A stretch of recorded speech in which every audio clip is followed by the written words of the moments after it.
મારું નામ ચિરાગ છે. આ વાર્તા મારી અને મારા 4 મિત્રોની છે. જ્યારે અમે કોલેજમાં હતા, અમારા 5 મિત્રોની ટોળકી હંમેશા સાથે રહેતી. કોલેજના દિવસો કેવી રીતે પસાર થયા તે મને વિશ્વાસ જ નથી આવતો. હવે સોનુના લગ્ન થવાના હતા. અમે સોનુને ખૂબ ચીડવતા. સોનુ એટલો બધો શરમાળ હતો કે તેને કોલેજમાં કોઈ છોકરીમાં રસ નહોતો. ક્યારેય તેમની તરફ જોતો નહોતો કે તેમની સાથે વાત કરતો નહોતો. તે શાળામાં ખૂબ જ હોશિયાર હતો. તે ફક્ત તેના પુસ્તકો પર ધ્યાન કેન્દ્રિત કરતો અને બાકીના અમે ખૂબ મજા કરતા, છોકરીઓને ચીડવતા, અમારાથી બનતું બધું કરતા, પણ ક્યારેય લેક્ચરમાં હાજરી આપતા નહીં. હવે સોનુની સગાઈ નક્કી થઈ ગઈ અને અમારે તેની સગાઈમાં જવાનું હતું. અમે ત્યાં ગયા અને સોનુએ અમને તેની ભાભી સાથે પરિચય કરાવ્યો. મારી ભાભી માત્ર સુંદર જ નહોતું, પણ તેનું નાક ઊંચું, નાનું, પાતળું શરીર અને થોડું શરીર પણ હતું. જેમ તેને ગમ્યું, અમે તેની સાથે ઘણી વાતો કરી, મજા કરી અને રાત્રિ ભોજન કર્યા પછી અમે ઘરે પાછા ફર્યા. સોનુના લગ્ન થઈ ગયા. હવે તે તેની ભાભીના હનીમૂન પર જવા માગતો ન હતો. હવે સોનુ ખૂબ જ તણાવમાં હતો, કારણ કે તેને કંઈ ખબર નહોતી. એટલામાં જ મને તેનો ફોન આવ્યો અને તેને કહ્યું, હું કાલે હનીમૂન પર જવા માગું છું. આ સાંભળીને મેં કહ્યું, અભિનંદન. તેને કહ્યું, અભિનંદન? હું તને તાત્કાલિક મળવા માગતો હતો. તે તેના વિશે બધું મારી સાથે શેર કરતો હતો. તે જ ક્ષણે સોનુની ગાડી આવી અને તે આવી ગયો. મેં તેને કહ્યું, તમે હનીમૂન માટે શું તૈયારી કરી રહ્યા છો? મને ખબર નથી કે હનીમૂન પર જઈશ ત્યારે હું શું કરીશ. મને ખબર નહોતી કે તેને શું કહેવું.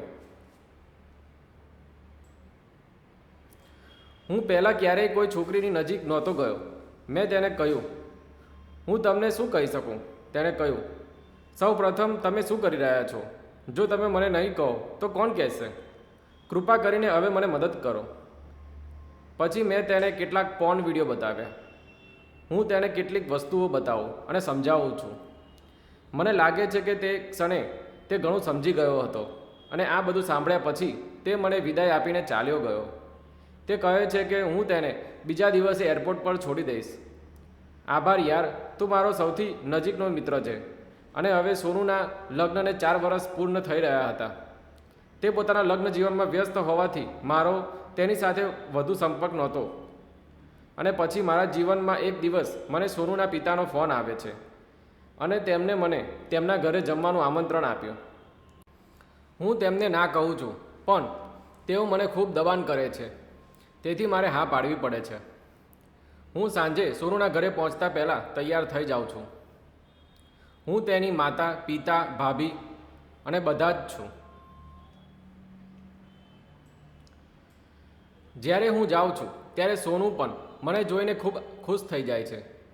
પછી અમે રાત્રિ ભોજન કરીએ છીએ વગેરે. સરસ વાતો કરીએ છીએ. જ્યારે સોનુ કહે છે, પહેલાં તમે બેસો, હું થોડો અંદર જઈ આવું છું. તેના પિતા મને કહે છે, ઓહ, સૌ પ્રથમ આપણે હવે ખૂબ વૃદ્ધ થઈ ગયા છીએ. અમને ખબર નથી કે બાળક ક્યારે જોવા મળશે. તેને કહો કે અમને અમારા પૌત્ર સાથે રમવા દે અને તેમને જોવા દે. કોણ જાણે શું આયોજન ચાલી રહ્યું છે. તમે તેને કહો હું ત્યાંથી ચાલ્યો જાઉં છું. જ્યારે હું ઘરે આવું છું ત્યારે હું મારી જાતને વિચારું છું, આ વ્યક્તિને કેવા પ્રકારનું ટેન્શન હશે. તે સારી જગ્યાએ કામ કરે છે. વધુમાં તેના પિતા એક બેંકમાં મેનેજર તરીકે કામ કરતા હતા. તેમની પાસે એક કાર, બંગલો, ખેતર અને શું ખૂટતું હતું. આ વિચારીને મારું માથું ફરતું હતું. પછી બીજા દિવસે મેં સોનુને પૂછ્યું. મેં તેને વાત કરવા માટે બોલાવ્યો.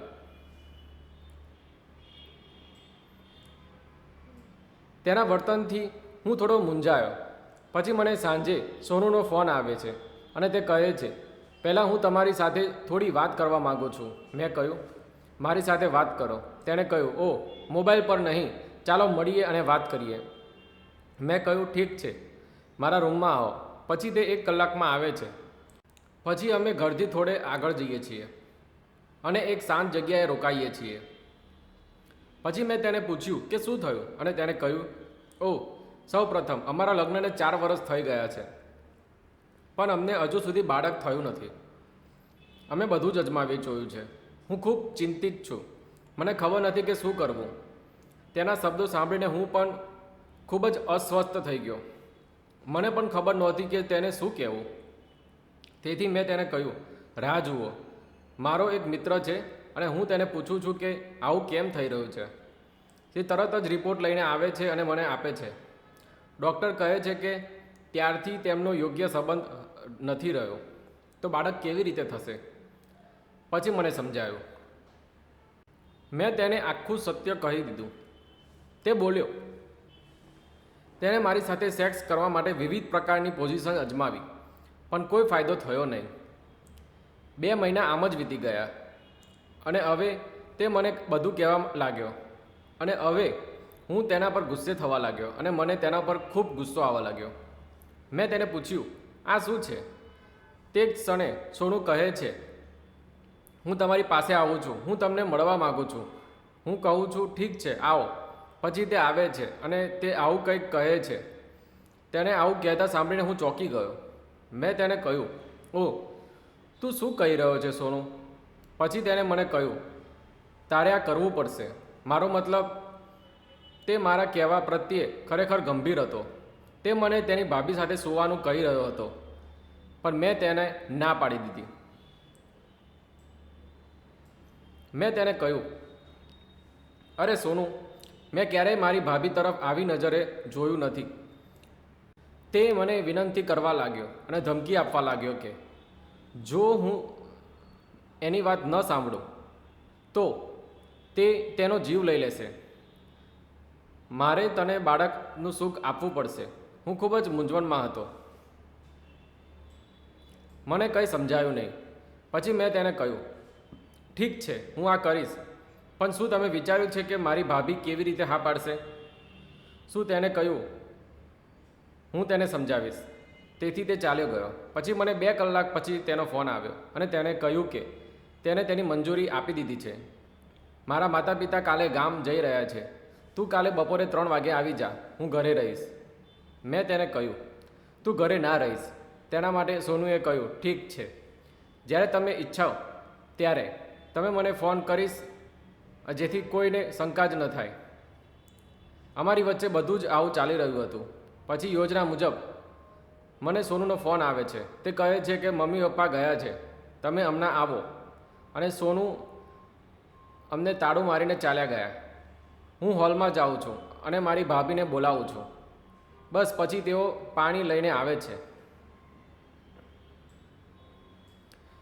મને એ જોઈને ખૂબ જ આશ્ચર્ય થાય છે કે તેઓ મારી તરફ જોતા પણ નથી. તે કહે છે, મેં તમને બધું કહ્યું. તેઓ કહે છે, અહીં આવો, અને બેડરૂમમાં જાય છે. પછી મેં પણ પાણીનો ગ્લાસ નીચે મૂક્યો અને તેમની પાછળ ગયો. મારી ભાભીએ આજે સુંદર વાદળી સાડી પહેરી હતી અને તે તેમાં ખૂબ જ સુંદર દેખાતી હતી. મારી ભાભી જઈને પલંગ પર બેસે છે અને હું જઈને તેની સામે ઊભો રહું છું. મેં પહેલાં મારા હાથ તેના ખભા પર રાખ્યાને કહ્યું, તમે શું તે મારાથી આરામદાયક છે? તે કંઈ જવાબ આપતી નથી. પછી હું હતાશામાં પાછળ ફરું છું, પણ પ્રિયા મારો હાથ પકડી રાખે છે અને તે મને કહે છે કે હું ઠીક છું, તમે મારી સાથે શું કરવા માગો છો? પછી હું તેની પાસે બેઠો, તેના હાથ મારા હાથમાં લીધો અને તેને કહ્યું, ભાભી, બસ એમ માનો કે હું સોનું છું. તમે આરામ કરો, હું તમારી ઈચ્છા વિરુદ્ધ કંઈ નહીં કરું. પછી તે થોડી શાંત થઈ અને પછી મેં ધીમે ધીમે તેને પલંગ પર સુવાડી. મેં તેના કપાટ અને ગાલ પર ચુંબન કરવાનું શરૂ કર્યું અને હવે હું ધીમે ધીમે તેના હોઠ તરફ આગળ વધવા લાગ્યો. જ્યારે હું મારા હોઠ તેના હોઠ પર રાખવાનો હતો ત્યારે તેને તેના હોઠ પાછા ખેંચી લીધા. હું પણ થોડો મૂંઝાઈ ગયો. પછી મેં તેના કાનને ચુંબન કરવાનું શરૂ કર્યું. તેના કાનમાં ખંજવાળ આવવા લાગી અને હું તેના હોઠ પાસે પાછો ગયો. આ વખતે જ્યારે મેં મારા હોઠ તેના હોઠ પર મૂક્યા, આ વખતે મારી ભાભી પણ મને ટેકો આપવા લાગી. તેનો ગરમ શ્વાસ હજુ પણ મને ઉત્તેજિત કરી રહ્યો હતો. મેં તેના હોઠ કરડવા અને તેને ચુંબન કરવા માંડ્યું. અને હવે હું ધીમે ધીમે આગળ વધ્યો. તેને ગરદનને ચુંબન કર્યું. મેં તેની સાડી ખોલી અને તેનો સ્કર્ટ નીચે ઉતાર્યો. તેના બોલ એટલા મોટા નહોતા, ફક્ત એટલા મોટા હતા કે મારા એક હાથમાં ફિટ થઈ જાય. પછી હું ધીમે ધીમે તેના બ્લાઉઝના હૂક ખોલવાનું શરૂ કરું છું અને તે જોરથી શ્વાસ લેવા માગે છે. હવે મારી લાકડી ઘણી મોટી થઈ ગઈ હતી. તે તેણીને દુઃખ આપે છે. પછી હું પહેલો મારો શર્ટ ઉતારું છું અને મારી ભાભી ફક્ત મારી ખુલ્લી છાતી અને નિતંબને જ સ્પર્શ કરે છે. ના, તે દેખાતી નહોતી, કારણ કે મેં મારી ફિટનેસને જાળવી રાખી હતી. હું દરરોજ જીમ જતો હતો. બસ મારા માટે બસ. હવે હું તેની આંખોમાં પ્રેમ જોઈ શકતો હતો. છોકરીઓને મનાવવા એ મારા ડાબા હાથનો ખેલ હતો. આ પહેલાં પણ હું 2-3 છોકરીઓ સાથે કરી ચૂક્યો છું. તો ચાલો આપણે આપણા મુખ્ય મુદ્દા પર આગળ વધીએ. પછી હું તેના પર પડી ગયો અને તેના બ્લાઉઝ અને બ્રા ઉતારી દીધું. મેં તેના સ્તનો દબાવ્યા અને તેના સ્તનની ડીટી લાલ થાય ત્યાં સુધી ચૂસી લીધી. તે મને કહેતી રહી, ભાઈ થોભો, હવે મને તકલીફ થઈ રહી છે. પછી મેં તેને થોડી વાર માટે છોડી દીધી. પછી હું શ્વાસ લઈ શક્યો નહીં. તે ખૂબ જ અઘરું હતું. મારી ભાભી મારી છે મારું તે જોયા પછી તે ડરી ગઈ. તે તેનાથી ડરતી હતી, પણ હવે તે કરવા માટે પણ ઉત્સુક હતી. હવે મેં તેની બધી સાડી ઉતારી દીધી અને હું અને મારી ભાભી બંને નગ્ન થઈ ગયા. પછી અમે બંને પોઝિશન લીધી અને મેં મારી તેની યોનિમાં દાખલ કરવાનું શરૂ કરી દીધું. જો હું તેનો અડધો ભાગ જ નાખું તો મારી ભાભી ચીસો પાડવા લાગશે. ભાઈ, મને તકલીફ પડી રહી છે, આપણે પછી કરીશું. પણ મેં હવે તેને અવગણવાનું શરૂ કરી દીધું હતું. પણ તે મને ખૂબ જ પરેશાન કરી રહી હતી. હું તેને પ્રેમ કરતો હોવા છતાં હવે હું તેને છોડીને જવાનો નહોતો. તો હું તેને શાંત કરવા માટે ચુંબન કરી રહ્યો હતો અને તેના બોલ ચૂસી રહ્યો હતો. અને હવે તે થોડી શાંત થઈ કે તરત જ મેં તેને જોરથી ધક્કો માર્યો અને મારો સળિયો તેનામાં સંપૂર્ણપણે ગયો. તે જોરથી બૂમ પાડી, ભાઈ ખૂબ દુઃખ થઈ રહ્યું છે. પણ મેં તેને કહ્યું હતું કે હવે એવું નહીં થાય. પછી મેં ધીમે ધીમે તે કરવાનું શરૂ કર્યું અને હવે મારી ભાભીને પણ ખૂબ મજા આવવા લાગી. હવે તેને પણ મજા આવી રહી હતી. તે દિવસે મેં મારી ભાભીને પાછળથી આગળથી શક્ય તેટલા માર્યા. તેણીને મારી પાસેથી તેની અધૂરી ઈચ્છાની પરિપૂર્ણતા પણ મળી અને હું પણ. અને પછી અમે થોડી વાર ત્યાં જ પડ્યા રહ્યા. પછી અમે બંને ફ્રેશ થયા. તે જ ક્ષણે મારી ભાભીએ કહ્યું, મને ભૂખ લાગી છે, શું હું તમારા માટે કંઈક ખાવાનું લાવું? હું કહીશ કે મને હમણાં ભૂખ નથી, પણ થોડા સમય પછી કદાચ ભૂખ લાગી જશે.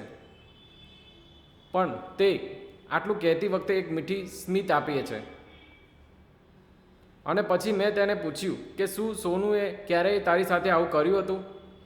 તેણીએ કહ્યું કે તે વારંવાર આવું કરતો અને પછી તરત જ જતો રહેતો. આ સાંભળીને મને આઘાત લાગ્યો. હવે મારા જવાનો સમય થઈ ગયો હતો. મેં મારી ભાભીને કહ્યું કે પછી હું આવીશ. તે નિરાશ થઈ ગઈ. પછી મેં તેના કપાળ પર ચુંબન કર્યું અને તેને પીઠ ફેરવી અને તેને મને પાછળથી જોરથી ગળે લગાવી અને રડવા લાગી. મેં તેને શાંત પાડી. પછી તેણે મને કહ્યું, ભાઈ, આજે તમે મને ખરેખર ખુશી આપી છે અને હું તેના માટે તમારો ખૂબ આભારી છું. અને આ કહેતા તેની આંખો ભરાઈ આવી. તે આજે ખૂબ સંતુષ્ટ પણ દેખાતી હતી. પછી મેં સોનુને ફોન કર્યો. તે ઘરે આવ્યો અને હું સમય બગાડ્યા વિના નીકળી ગયો. અને ઘરે આવ્યા પછી હું શાંતિથી સૂઈ ગયો. પછી આ ઓછામાં ઓછું 2 થી 3 વાર થયું અને પછી મેં તેને ગર્ભવતી બનાવી. તો હવે તે 2 મહિનાની ગર્ભવતી હતી અને આ એક રહસ્ય છે. જો તમને વાર્તા ગમી હોય તો વિડીયોને લાઈક કરો અને ચેનલને સબસ્ક્રાઈબ કરો.